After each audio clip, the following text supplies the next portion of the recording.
welcome to the next instalment of the Knowledge Room My Life. In this video, I'm going to continue with the occult-like dreams that I was talking about in the last video.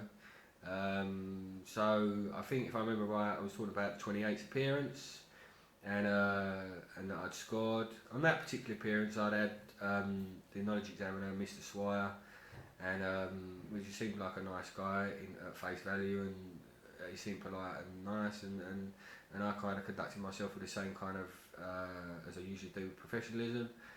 And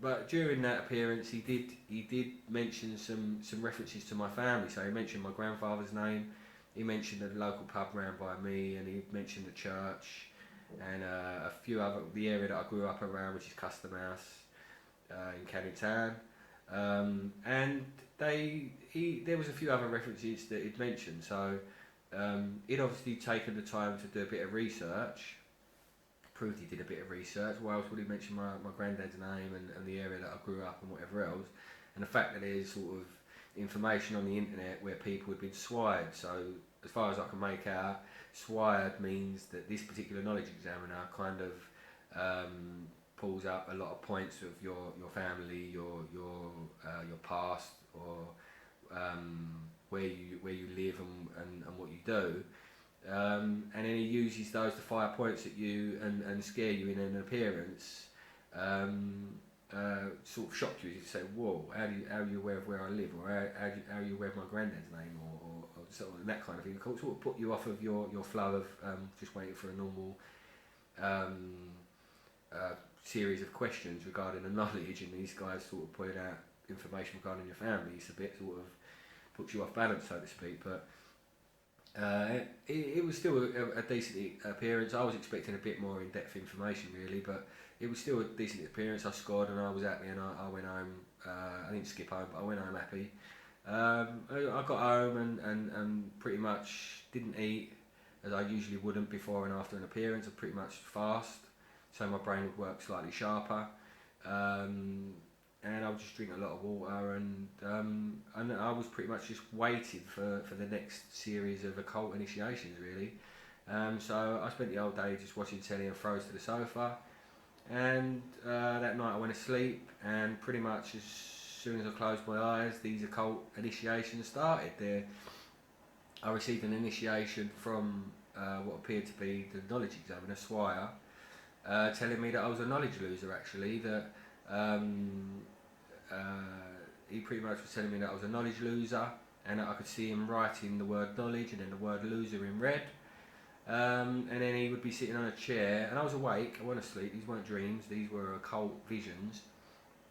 He was sitting on a chair and he was pretty much just chucking crisps at me or something like that. So he was chucking some paper or crisps or something at me, and I could also almost like sense what he was chucking at me, as if he was chucking something at my face in a degrading manner and telling me that I was a knowledge loser. I've never had dreams like this before. I've been on this planet for quite a long time, and I don't have any mental issues, I don't have any mental health problems, I'm not on the occult, I don't wear black, this is brown, I don't believe in the occult, and I don't practice any kind of mysticism. So these were completely bizarre, and they were set up so that these dreamcasts or initiations or visions, occult visions, are on time. They're always on the time of the knowledge appearance. They're not the day after, they're not the day after or the day after that or a week later. They're on the time of the knowledge appearance, so it's based around the knowledge.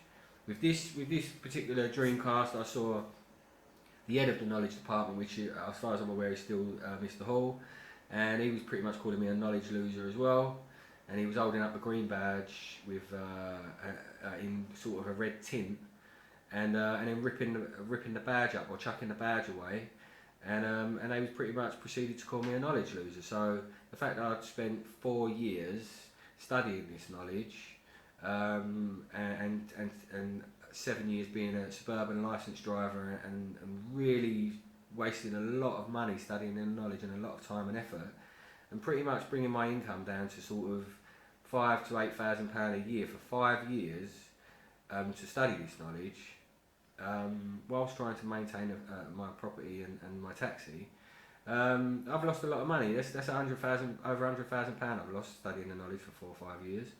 And for these particular guys, which I would have called them gentlemen previously, but for these particular guys to do this to innocent knowledge students who have worked really hard and who have really sort of really put the work in, as Dean said. I spoke to Dean from Wizan, and Dean, I sent him an email, and he said the level of knowledge that I got to was extremely a high and expert level of knowledge with regards to how I'd studied it and the methodical and logical way I'd gone about it. So I was aware that I was in an elite group of the way, with regards to the way my mind works and how good I was. But the problem is, the way they're knocking people off the knowledge, or what they, in my opinion, what they appear to be doing, is